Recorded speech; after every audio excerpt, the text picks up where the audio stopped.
Ooh, those effing C words. Change and confidence, child. 2 words that are so scary they may as well be curse words. Let's talk about it. On this podcast, we'll share our stories about hardship and starting over, making professional pivots, ending relationships and friendships, and having the confidence to navigate change.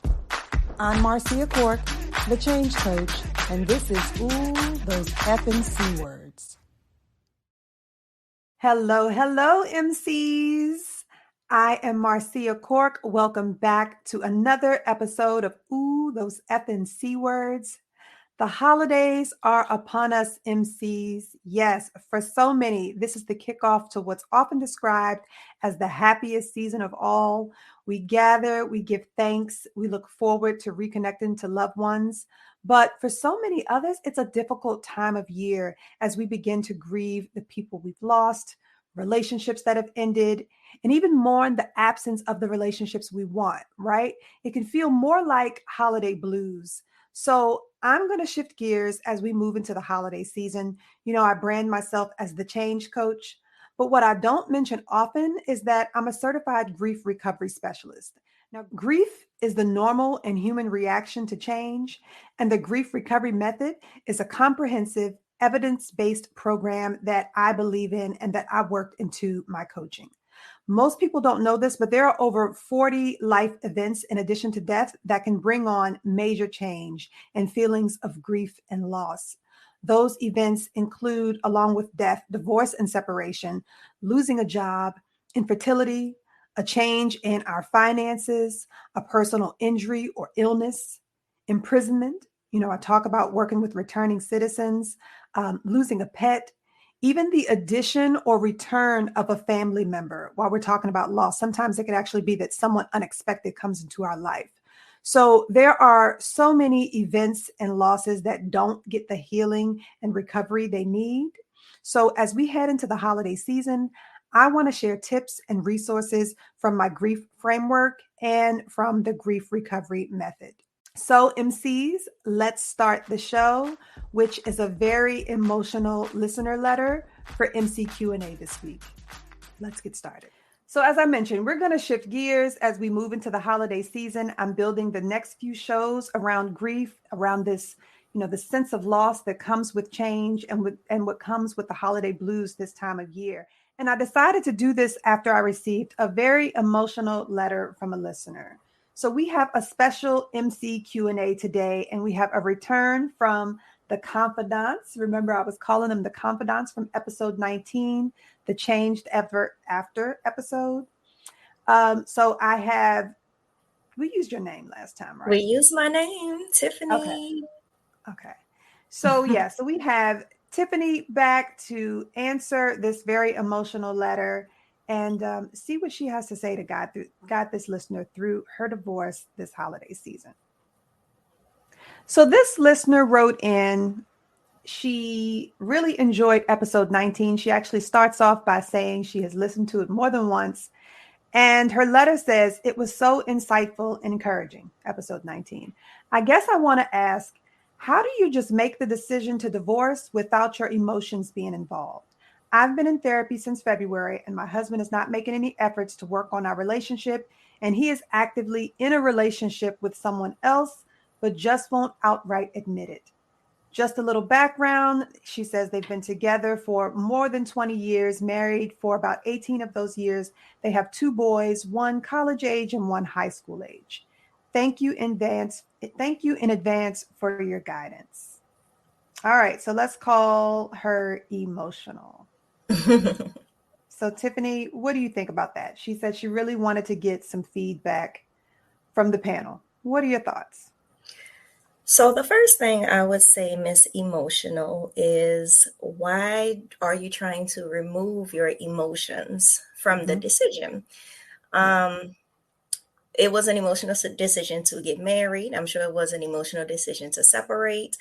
And I don't think you should try to pressure yourself to remove the emotions out of the decision to get a divorce. So that's number one. I think it's a very fair and relevant place for your emotions to be a part of the decision, but just try Yeah. to keep it in perspective, right? Emotions will have its place, logic will have its place in this decision as well. So that's my Yeah. first bit. I just want you to give yourself some grace as it Yep. relates to your emotions in this very important decision.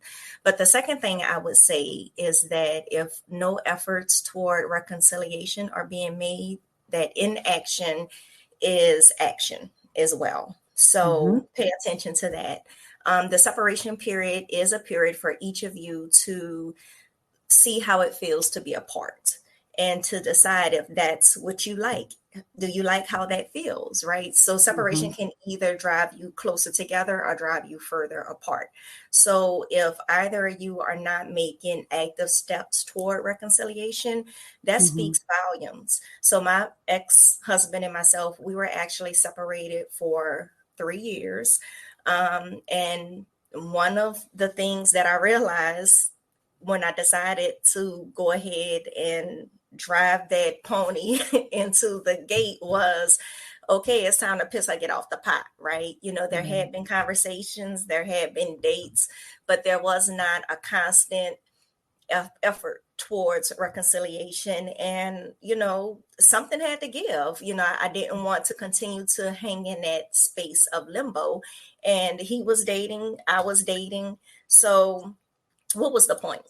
Clearly neither one of us was serious or willing to put all of our cards on the table and do what we needed to do to really make it work. I guess, maybe neither one of us had all of the faith that it required or had all of the trust that it required or what have you. I don't know. But long story short, we didn't get it there, right? Mm-hmm. So I think that speaks volumes. So I would say, if neither one of you are doing the work towards reconciling, then that's something to pay attention to. So maybe the Yeah. decision that you need to make for yourself is either we are going to try and we're going to put 100% effort into trying, or we're not. And if the two of you can't agree to commit to trying, then I would suggest that you take the appropriate steps to move toward closing this chapter of your life. Yeah. And that's okay. Yeah. And what about the emotion? Go back. Let's circle back to what you were saying about emotions being involved and to give yourself the grace to be emotional about this. So Yeah, what it's kind of roller coaster can we tell this listener to expect once she makes the decision to file and things grief. are in motion? Yeah. Grief. I mean, divorce is like a living death, if you will. A marriage is something that you intended to be a part of until the end of your life. That was the vow, till death do us Yeah. part, right? So it's basically like grieving a loss. So you would want to experience some therapy, some counseling. You will need to heal. Mm-hmm. um, it's going to be a process. So I would definitely suggest that you seek some professional support, lean on your village, do some self care throughout that process. It's going to hurt. It's going to hurt a Yeah. lot. So you can't negate the role that emotions will play in this. All right. I'm sure you are currently hurting, and you have been hurting since things started to go south in your marriage, and that's not over. It's gonna hurt for a long time. It may even hurt after all of the papers have been signed and all of the dust has settled. Mm-hmm. Mm-hmm. And that's a real thing. So yeah, don't expect to remove emotions out of the equation. Yeah. So that's one of the easy phrases that I can share with people and and what grief looks like, that Right. constant longing for different, for better, and for more. And Sure. you are going to mourn the relationship that you used to have. So not just that it's coming to an end, not just looking forward and thinking about what does life look like as a single woman or single person, but also just the constant longing for what used to be. So mourning the Sure. relationship that you used to have and the relationship that you thought you would have for the next 20, 30, 40, 50 years, Hmm. right? So thank you for saying that, because I want that's actually the conversation that I want to continue to have for the next Yeah. few episodes over this holiday season, as we, think about the loved ones that we've lost, but not even just loved ones, just different things, different goals that we set for ourselves this time of year, even as we approach New Year's. You know what I mean? We think Right. about changes that we want to make in our lives and the people that we expected to make those changes with. If we lose a sibling, but we had goals, vacations planned with that sibling, like all those things you don't really think about coming to an end, and Right. mourning all those things as the bigger part of the loss, not just that person not being in your life anymore, not just Exactly. closing this chapter, but all of the plans, goals, and expectations that existed Mm-hmm. within that relationship. You're Mm-hmm. grieving as well. Yeah. Mm-hmm. Well, thank you for your time. Thank you for wanting to support and encourage this listener. Is there anything else you'd like to close with before we go? I just wish you the best of luck. Be patient, figure out what you need to do to take care of yourself. Share what you want to share with your family and friends when it feels right for you. There will be questions, and if you're like me, you may feel compelled to answer those questions or Yeah. share Hmm. things that you may not feel ready to share. But I know I had a lot of deer in the headlights moments, type of moments, just Mm-hmm. because I am a honest person, right? If you ask me a question, 9 times out of 10 I'm gonna answer it without Hmm. even considering, myself, or whether or not I wanted to or felt prepared to answer it in that moment, right? So just maybe come up with those 2 or 3 sentences that may be A your script of response. sorts. Yeah. Exactly. Yeah. Yeah, just script whatever it is that you want to share for whatever That's a good season you're idea. in. Yeah, of healing with it, right? And just leave it at that. And Yeah. everybody doesn't deserve an answer. You don't owe anyone any piece of information that you're not ready or willing to provide for them, right? So maybe script out some responses, decide who you owe, if anyone, who you owe or want to give answer Hmm. or response to, you know, um, create your self-care toolbox, be it journaling, movies, walks, Yeah. exercise, just whatever it Yeah. is that helps you feel okay and well. And just allow yourself the space and the time to grieve and get through this and take care of you. You will be okay. There is life and happiness on the other side. And we are Absolutely. rooting for you here at Ooh, those F and C words. So, write us back if you need more input. Yes. Thank you for that. Thank you so much, Tiffany. I You are appreciate it. welcome. And I know Emotional appreciates it as well. This was a Of special course. request to have you guys Absolutely. back to answer this question. For sure. So, Renee, what guidance and advice do you have for this listener? Okay, for one, um, I would say never discount your emotions. Like it's gonna be impossible to not be emotionally Yeah. connected. This is someone that you have spent a large amount of your life with. You've grown together. I mean, you've changed together, both in many ways. So yes, you're definitely going to be emotionally connected. Yeah. Shoot. There's going to be ups and downs. There's definitely going to be ups and downs. And there's going to be times when you're going to doubt yourself and say, should I have done this? Was Hmm. this really something that's going to help me? And you're going to have Hmm. all of that. Hmm. But that's when you really ask yourself, if I move on, am I doing it for the right reasons? Am I doing it to make myself happy? Because at the end of the day, your happiness comes first. It should always come first. Yeah. So as long as you're working toward your happiness, and unfortunately, sometimes that includes cutting ties, and that could be with your husband. That could be with family, friends. Sometimes it happens. Unfortunately, it's a thing with Yeah. relationships. So don't feel like you're a failure in that you're emotionally tied to this person. It's not going to shut off. it's completely not going to shut up. You're Yeah. going to need time to heal, just like with everything else. You're going to need time to heal.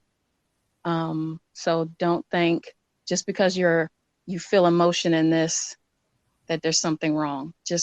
You're just going to have to make the decision and basically kind of stick to it. Like, that's really the best way to handle it, because if you keep going back and forth, you're going to confuse yourself.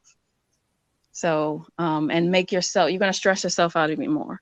But if you really feel like he's given up, then you're fighting a battle that you can't win, unfortunately. Mm-hmm.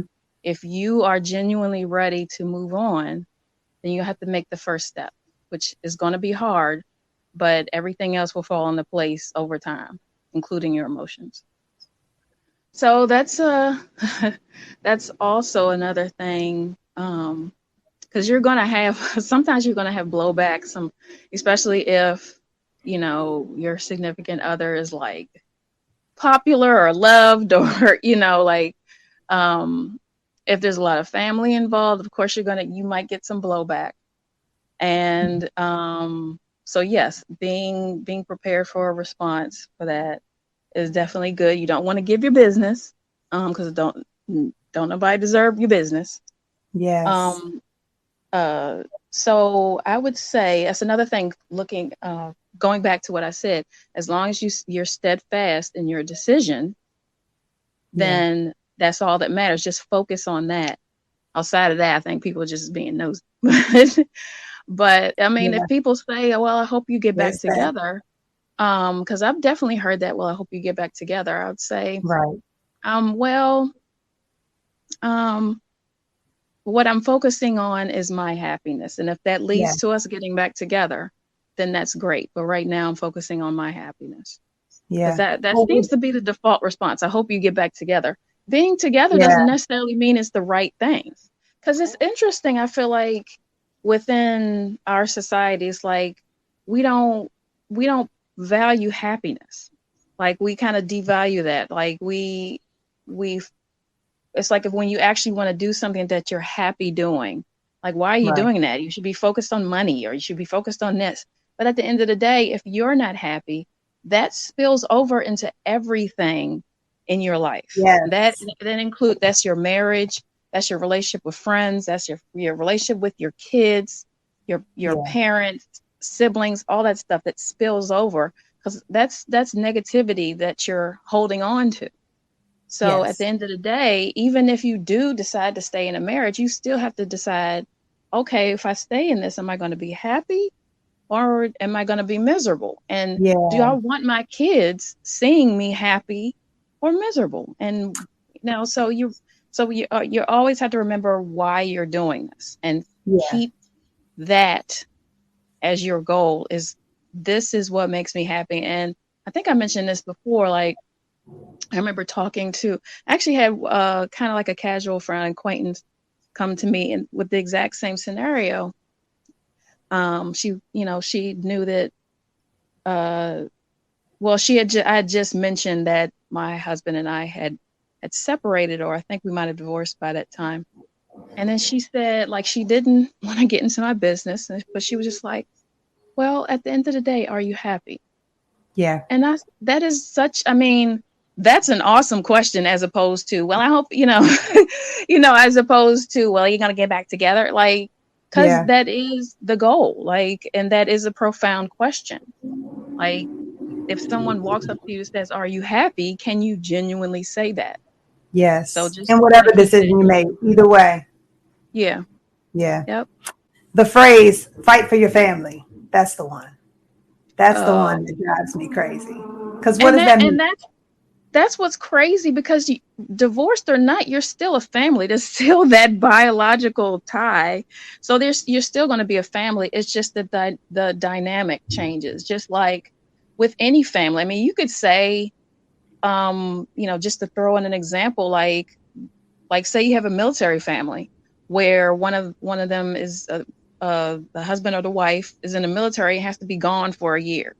So who's to say that family dynamic is wrong? Like I mean, it's kind of like the same scenario. As long as you work together as a family unit, then you're still a family. You just have to make it work. So this is how I grew up. Like once my parents were divorced, Mm-hmm. I was with my grandparents, but they were my father's parents. Mm-hmm. So my mom still came around. It was just like nothing happened. My father Yeah. never came around. Like, but we were always over my grandparents' house. And that was my father's parents. But so, we had like that family dynamic of, okay, you're divorced, but so what? Like you can come over for dinner, and Yes. it So wasn't a big deal.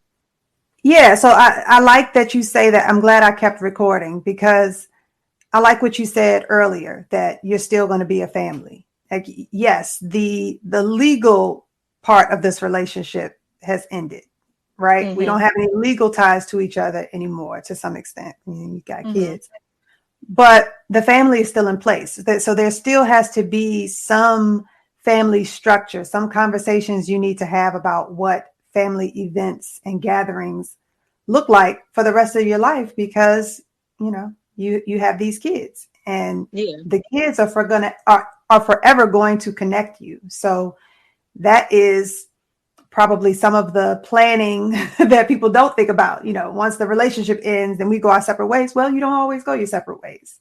Yeah. So what Yeah. does the future look like for this family unit now that we are Yeah. not a couple anymore? Yeah. And even, not even just family, like maybe you have friends that you have Mhm. couple friends and they have events and you're like, well, who's going to show up to that? And, stuff like that. I mean, Yeah, those are all things to consider. Not yeah, saying that you should, stay in the relationship because you have all these ties or whatever at the end of the day. Again, going back to your goal, but it's still something to consider. Like, how is this going to look moving forward? yeah, And be prepared for it. Like, if you're going to see him at a family function or at a couples thing, just be mentally prepared for it.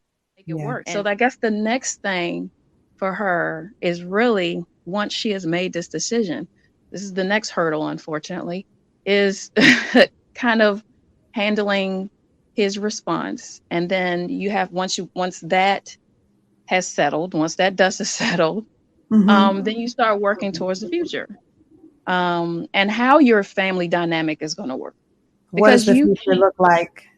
What is Yes, the yeah, what is the vision for this new family construct? yes, exactly. Because you can work on it together. Just that, I mean, like I said in the beginning, it might be a little tricky because there are more raw feelings involved in the beginning, and even with my separation in the beginning, it was hard in the beginning. There were a lot of tears, and there was a lot of screaming and anger, but we're great now. But you just have to get past that initial part, because I don't know obviously everything about her life, but you just, once you get past that, just again keep your eyes on the prize, Yeah, and everything will make sense. yeah. Well, thank you for your input. I know she thanks you. As I said, this was a special request. She had listened to the episode a few times. She wrote in.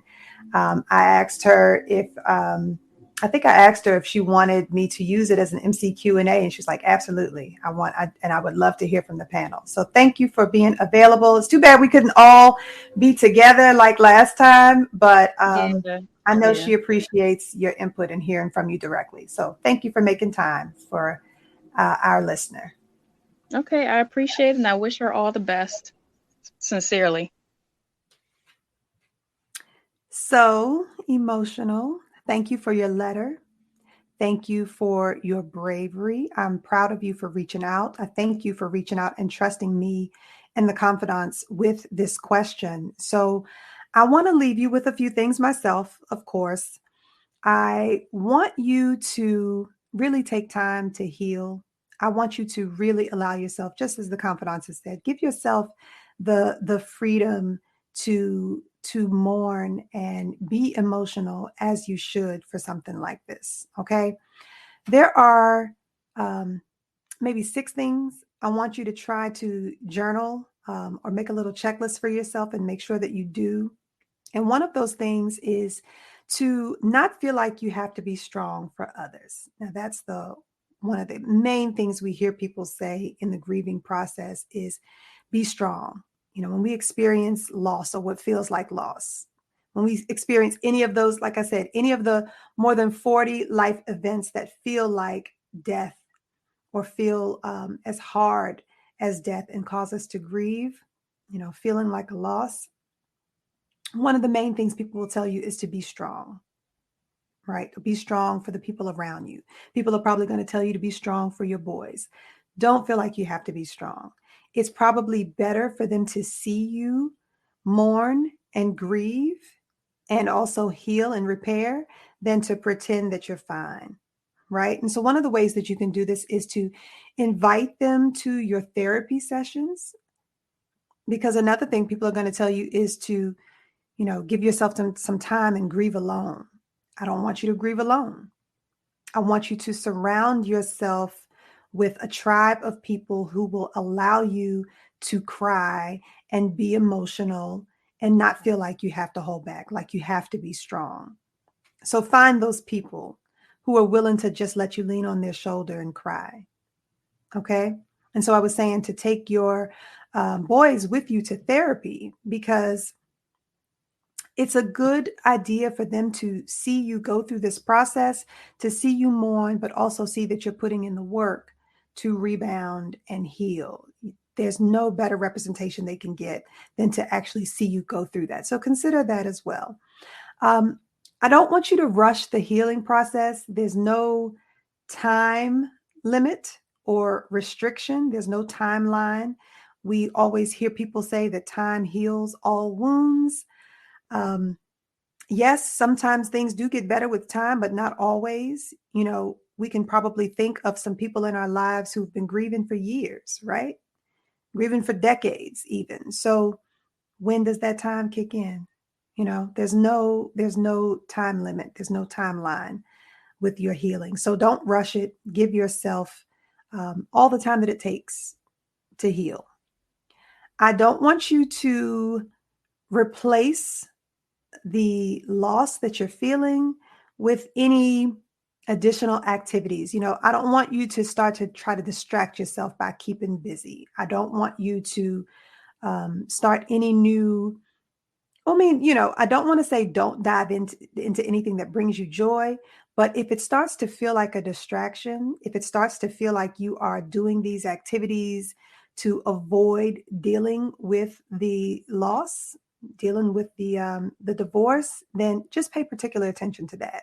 There's something that we refer to in grief recovery as STERB. It's an acronym. That's STERB, short-term energy releasing behaviors. So be aware of that. Be cognizant of that. If you find that you are doing anything more than you would normally do it, and you're finding that you're doing it, to distract yourself, just be aware and recognize that that means you are really grieving and you need to, put some time and attention into recovering from that grief. And the last thing is, I want you to rest. Rest repairs. And it's a good way to make sure that you aren't doing those STERBs, doing too much of any one or several activities to distract yourself from the healing process. And then after all that, if you decide that you do really need some formal recovery method, the grief recovery method, I'm here. I will be starting new cohorts every month, working through the grief recovery method with clients. And I am happy to answer any questions you have. You are already proactive in reaching out and sending this email. I applaud that. And again, I'm here if you have any additional questions or need any additional support. Okay. So we are going to end the episode there. My sincere thanks again to Tiffany and Renee for joining me in giving this MC Q&A some attention. I hope that the rest of my MCs get something out of this as well. I'd love to hear from you. Always welcome to your MC Q&A questions. We haven't done it in a while, so this actually felt good. I love, connecting with you all one-on-one. So thank you for that opportunity. Emotional. Everyone, have a great weekend, a great week, and I will see you next week. Bye-bye.